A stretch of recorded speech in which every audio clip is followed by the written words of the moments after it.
तुमच्या computer skills upgrade करायच्या आहे? दिशा कम्प्युटर इन्स्टिट्यूट घेऊन आले आहेत महा डिस्काउंट ऑफर. आता कोणताही कोर्स करा फक्त 1800 रुपयांमध्ये. TCS प्रकरण हे अत्यंत गंभीर आहे, हे सर्वांच्या लक्षात आलेलं आहे. नाशिकला घडलं म्हणून इतर ठिकाणी नाहीये असातला भाग नाहीये. मी कालही बोललो की निदा खान ही एक पेड वर्कर आहे, एक जण आहे. असे अनेक निदा खान या महाराष्ट्रामध्ये जागोजागी फिरतायत. म्हणून काश्मीर फाईल्सच्या सारखा एखादा पिक्चर महाराष्ट्रात न बनवू यासाठी आपल्याला काळजी घ्यावी लागेल. यासाठी मी मुख्यमंत्री साहेबांना सुद्धा फोनवर माझं बोलणं झालेलं आहे. 2 दिवस ते दौऱ्यावर होते. उद्या त्यांची भेट होईल आणि त्या भेटीमध्ये SITची मागणी ही प्रामुख्याने मी करणार आहे. कारण की कोणत्याही जिल्ह्याचा SP असेल, पोलीस कमिशनर असेल, त्याला काही मर्यादा येतात आणि म्हणून SITच्या मार्फत जर चौकशी केली तर त्यांना पूर्ण ग्राउंड तपासता येतं आणि तपास हा वेगाने होतो. निदा खान प्रकरणामध्ये एक नगरसेवक अटकेत आहेत. आता जी माहिती आलेली आहे की हा इम्तियाज जलील जो माजी खासदार आहे त्याचा भावाची बायको, त्याचे असलेले हे सगळे रिलेटिव्ह आहेत. म्हणून हा एक ठरवून केलेलं षडयंत्र आहे आणि त्याचा तपास हा आता झाला पाहिजे. आणि मी वारंवार मान्य करतो की इम्तियाज जलीलला अटक झाली पाहिजे. पण MIM ज्या पद्धतीनं निदा खानला पुढे वाचवण्यासाठी पुढे येत आहे, MIMचा पण याच्यात सहभाग असेल? MIMच्या सहभागामुळे होतोय ना हे.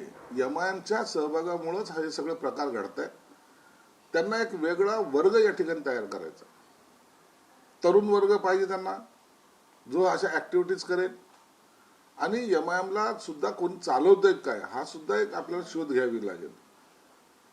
कारण ज्या पद्धतीने ही साखळी आपल्याला पाहायला मिळते तर त्याच्या मागचा मास्टर माइंड आणखीन कोणी वेगळा असावा अशी शंका आम्हाला येते. काल पंतप्रधान नरेंद्र मोदींनी संपूर्ण देशाला असं आवाहन केलं की सोने खरेदी करू नका, जास्त प्रवास टाळा. त्यासोबत त्यांनी इंधन बचतीचा सुद्धा एक संदेश दिलेला आहे की इंधनाचा वापर कमी करा. कशा पद्धतीनं तुम्ही या सगळ्या त्यांच्या आव्हानाकडे बघताय? माननीय नरेंद्र मोदी साहेबांनी जे काही काल आव्हान केलंय ते वस्तुस्थितीला अनुसरून केलेलं आहे. आपण पाहतायत इराण, इराक असेल, इस्रायल असतील, या बाकी सर्व राष्ट्रामध्ये युद्ध कधी पेटेल हे काही सांगता येत नाही. आणि त्यामुळं इंधन पुरवठा मॅक्झिमम आपल्याला इराण ह्या साईडनीच होतो आणि तो जर बंद झाला तर मात्र भारताला त्याचा फटका बसू शकतो. म्हणून आता जे काही इंधन आहे त्याच्यात जर बचत करून जर आपण वापरलं तर भविष्यामध्ये आपल्याला अडचणी थोडा कमी निर्माण होतील. आणि अशा प्रकारे एक तर आपला फायनान्स, सोने खरेदीमध्ये आपल्याला जास्त कल असतो, आपलं असलेलं आर्थिक नुकसान त्याच्यामुळे होऊ शकतं. आणि इंधन जर जास्त वापरलं तर भविष्यामध्ये आता जे काय मधल्या काळामध्ये फक्त बाऊ झालं तर पेट्रोल पंपावर लाईनी लागल्या होत्या. खाद्यतेल असेल, पेट्रोल असेल, या सगळ्या गोष्टी पुढचं जोपर्यंत हे युद्ध पूर्णपणे थांबत नाही तोपर्यंत ही काटकसर केली पाहिजे. मला वाटतं सर्व जनता सुद्धा याला पाठिंबा देईल. खास करून याची सुरुवात तुमच्यापासून करणार आहात का? कारण का तुमच्या ताफ्यात नेमके किती गाड्या आहेत त्या गाड्या सुद्धा तुम्ही कमी करणार आहात का? निश्चित ह्या सगळ्या ताफ्यातल्या गाड्या असेल, कोणत्याही सरकारी कर्मचारीने तर पहिल्यांदाच या गोष्टीची अंमलबजावणी केली पाहिजे. मी सुद्धा कमिशनरला सांगेल गाड्या कमी खर्च करा, जास्त त्याच्या आवश्यकता ज्या ठिकाणी नसेल त्या ठिकाणी देऊ पण नका. आणि अशा प्रकारे थोड्या गोष्टीतून बचत केली तर आपल्याला चांगली मोठी बचत सुद्धा करता येईल. तुम्ही राज्यातल्या मंत्र्यांना आवाहन करताय की ताफ्यातल्या गाड्या कमी केल्या पाहिजे इंधनाच्या दृष्टीने? नाही, हे आवाहन करण्याचा अधिकार मला नाही. हे आवाहन माननीय मुख्यमंत्री शक्यतो कॅबिनेटमध्ये करतील आणि त्यांनी केलेल्या आव्हानाला बाकी मंत्री निश्चित प्रतिसाद देतील.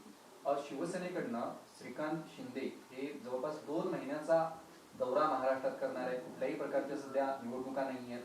22 जिल्हे आणि 100 विधानसभांमध्ये जात आहेत. नेमकी काय रणनीती आहे? आतापासूनच शिवसेना निवडणुकांच्या कामाला लागली का? शिवसेना ही नेहमी निवडणुकीला सज्ज असते.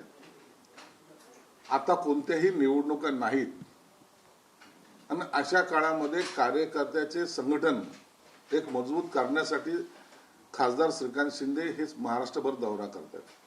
या दौऱ्याचा उद्देश एवढाच आहे की संघटना चालवताना काही ठिकाणी वादविवाद असू शकतात, काही ठिकाणी संघटना मजबूत करण्यासाठी काही लोकांचे प्रवेश घ्यायचे असतात, काही नवीन नेमणुका करायच्या असतात. या सगळ्या बाबी श्रीकांत शिंदे आणि त्यांची सर्व टीम ही महाराष्ट्रावर फिरणार आहे.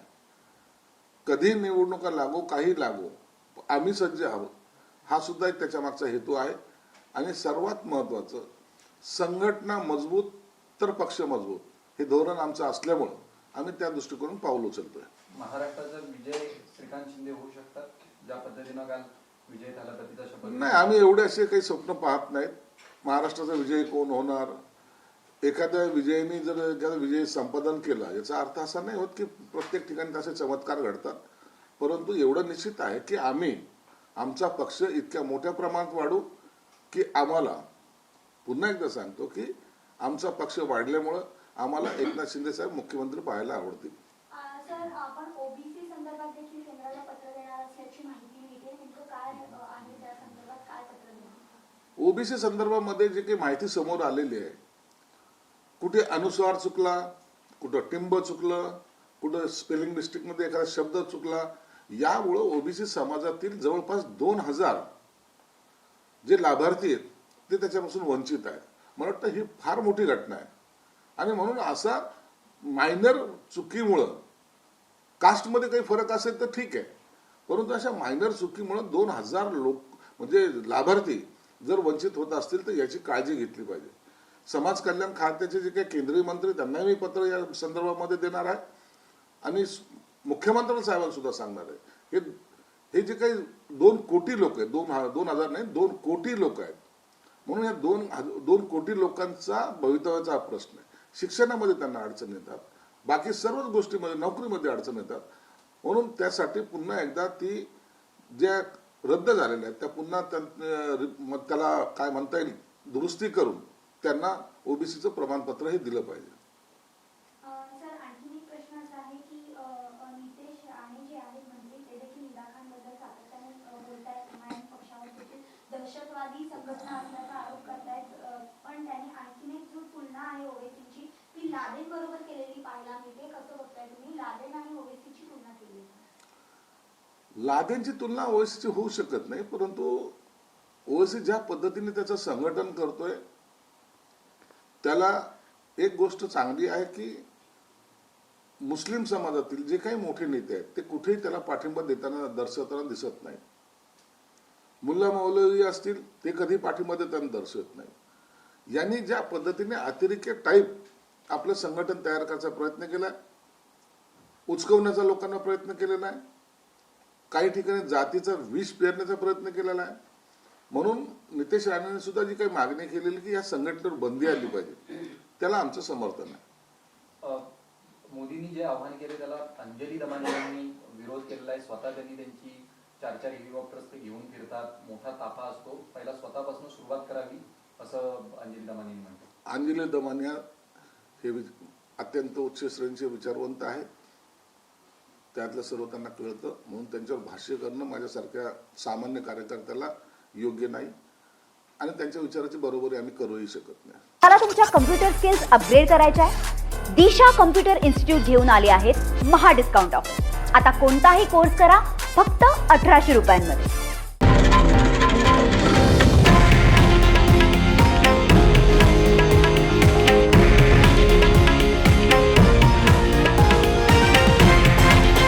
हे आहे देशातील नंबर 1 न्यूज नेटवर्क आणि आपण पाहत आहात TV9 मराठी, एकमेव.